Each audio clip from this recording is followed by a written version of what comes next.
Hey guys, welcome back to Sabi and Lauren. We have part 2 of the interview for you guys here. It was just an interview that we just sat down in the hospital room and me and Sabia did with her father. So that's the voice you'll be hearing behind the camera. Yeah, and my dad felt more comfortable behind the camera talking about everything. He'd prefer to just be the voice behind the camera just because, in his opinion, these videos should really be about Lauren and I answering the questions and not him making like a guest appearance. So I did see a couple of you guys being like, who's talking and why isn't he in the video? And that's just us respecting my dad, not wanting to be in the video but still wanting to be present for the interview. Oh, and so this isn't like we don't pay attention to this, but it's something we want to address. There's a big issue in the comments about how Sabia talks more than me. It's not an issue. It's just how me and Sabia work. I'm more of like a one-line type of answer person, and Sabia is just better at putting more context into things. So therefore, that's why you have Sabia talking way more than I do, because I'll just give you that one line and she'll give you the full definition. So and that just how it dynamic just works for us. Yeah. If Lauren had a problem with it, I voice it. he would voice it, and that wouldn't be in the videos. But and with that, I guess let's get in the video. Yeah. Awesome.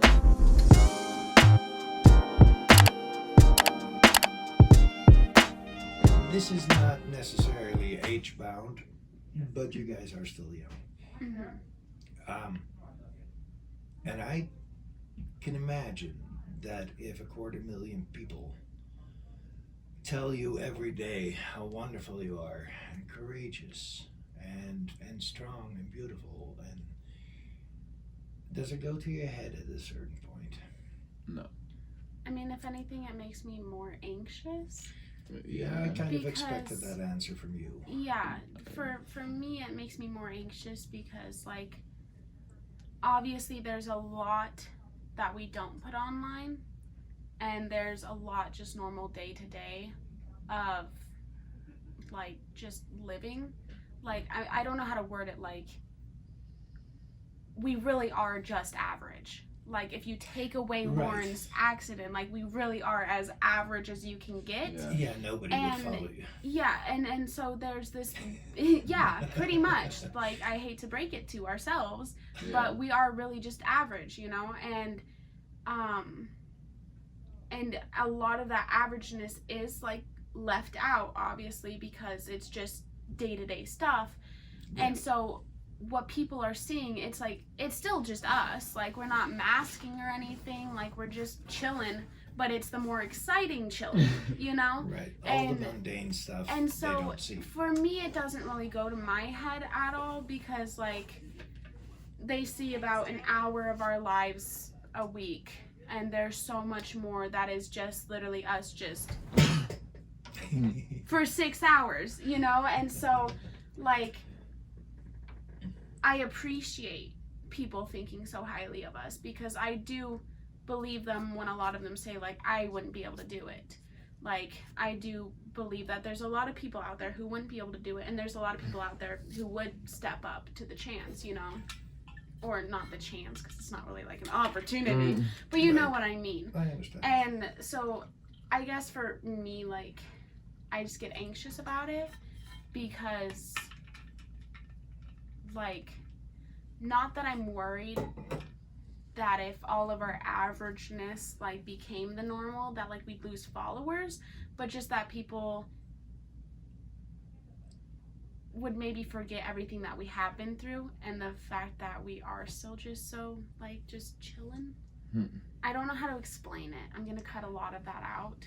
I don't know how to get. Do you I understand think what I'm what saying? you're saying is that a lot of people right now, in spite of the conditions Mhm. you're in spite of the accident, see you guys as a fairy tale. Yeah. And I think that what you're saying is that you're nervous that one day, in spite of what you might say to them or whatever, Mhm. that balloon is going to get popped and they realize that you guys are just like them, Yeah. except in a different situation. Yeah, and it's not out of a fear of like losing followers or anything. It's more Right. out of a fear of like suddenly being like disliked. Like I don't want people to think we're putting on a facade. You know what? I'm not objective, of course. I am your guys' father. Right. I don't think you have to be scared of that or nervous about that, because I think most of the people that follow you because you're average, Mm-hmm. because you're not the Kardashians. Right. Because we're not putting up a facade. Yeah. Exactly. There is no. Yeah. Just like this. I Yeah. mean, there's no scripted. This is just me sitting here asking you stuff, and we're just bullshitting, and Right. a lot of it is not going to make it on the video because we're just yapping, Existing. Yeah. and that's because that's how it should be. Yeah. If we wanted a, Yeah. good interview, then go to Ellen DeGeneres. Yeah. Get a nice scripted pre-interview. Yeah, and Nothing I against just that one. like I know that like we try to be as real as possible, but obviously there's still so much that we don't put out there. I think your followers also need to realize that you guys are in a relationship. Mm-hmm. It's not always pretty. Yeah. No. No. It just isn't.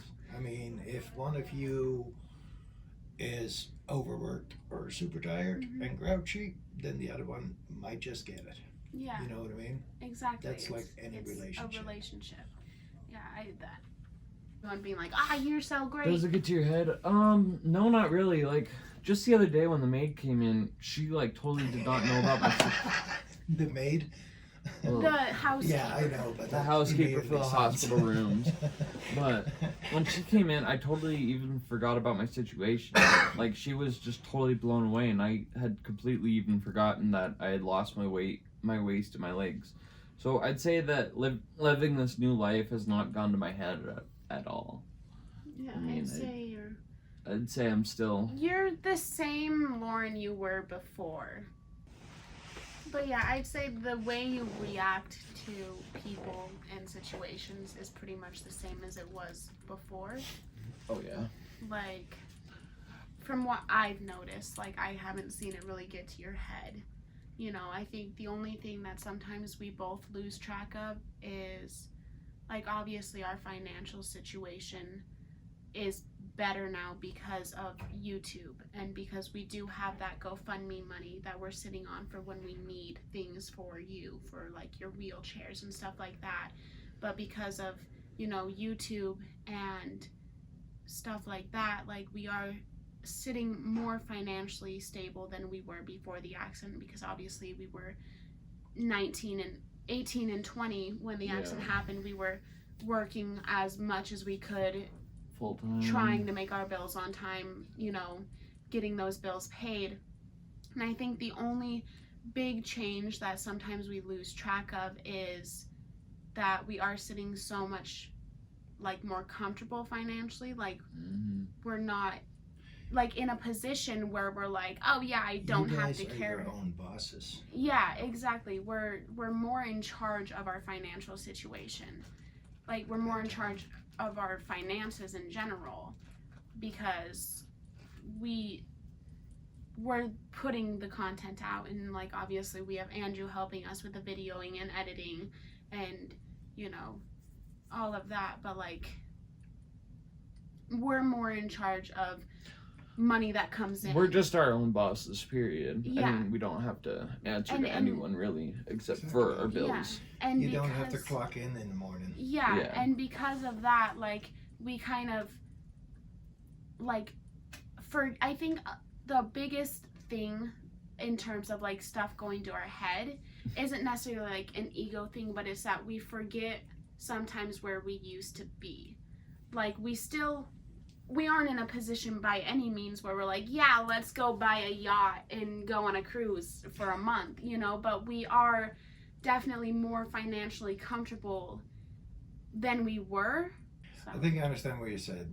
Ego-wise, this is not going to your guys' head? Yeah, I'd say ego-wise, it's definitely not going to our head, but we definitely feel more stable in life just because of your guys' donations and YouTube helping us out, Yeah. helping pave us a new way in life that we never thought was possible because we've never heard or experienced it, Yeah, but we're the and- first ones to experience it.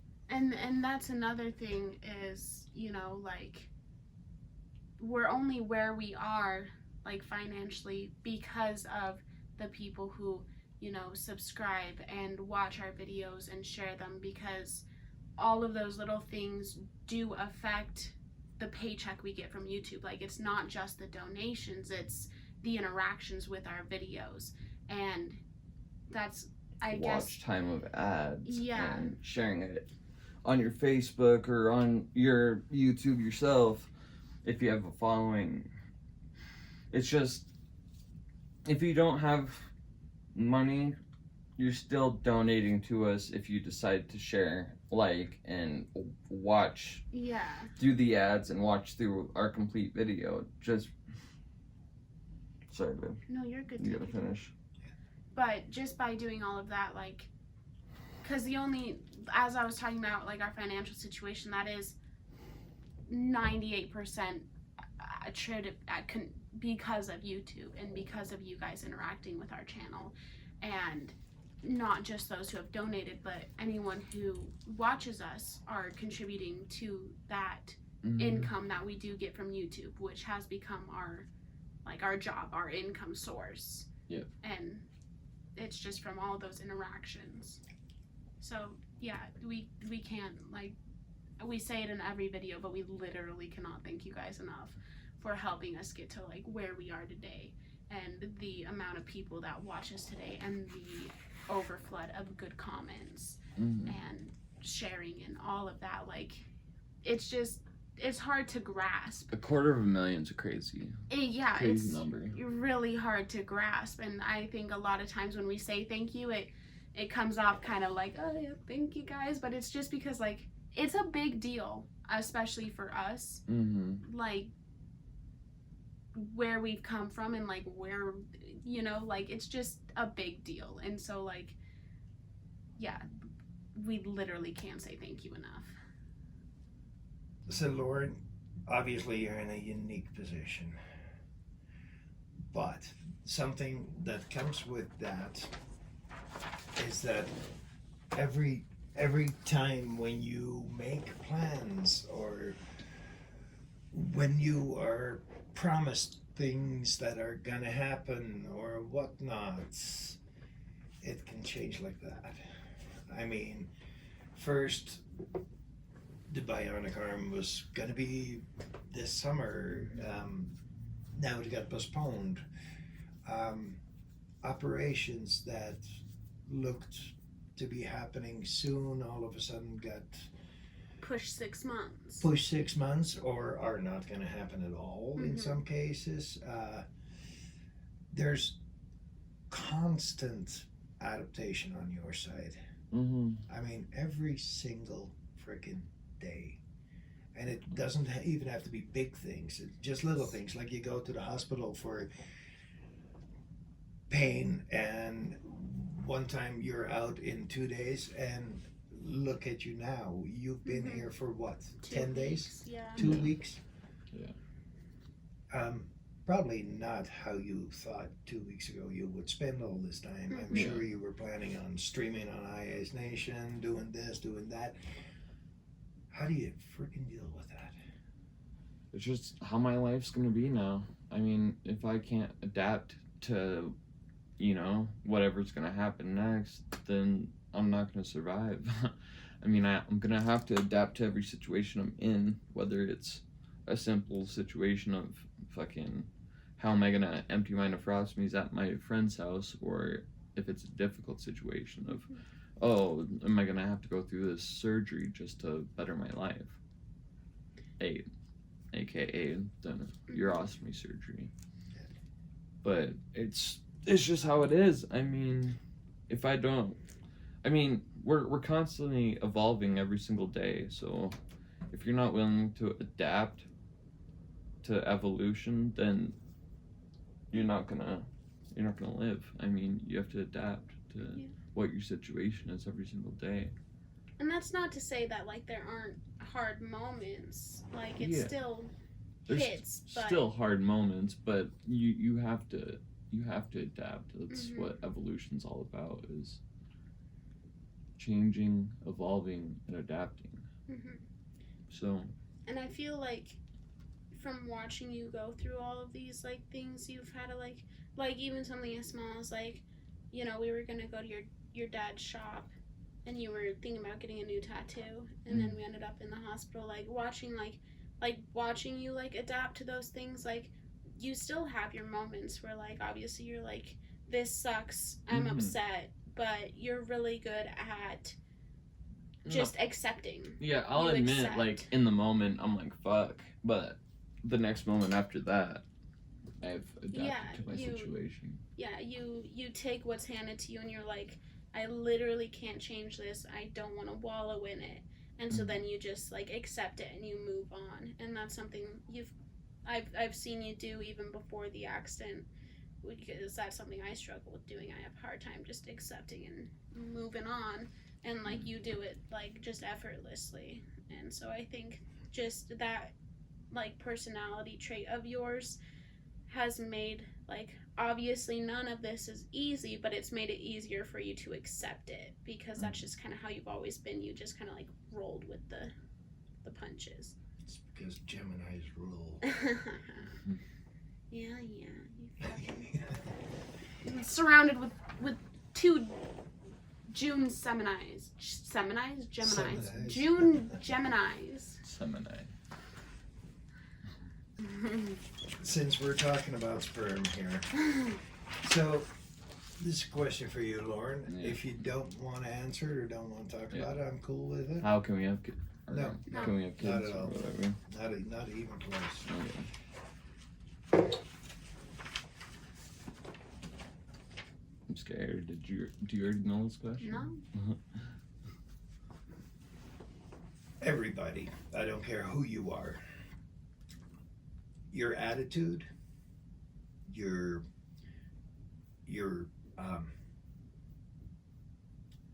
decisions on behavior, social contacts, I don't care who you are, but big part of that is determined by what you have in your pants. I mean, if you interact with anybody, if you're a boy and you interact with a girl, whether you like it or not, the way you present yourself is gonna be influenced by the fact that whether she's pretty attractive sexually, I'm talking about.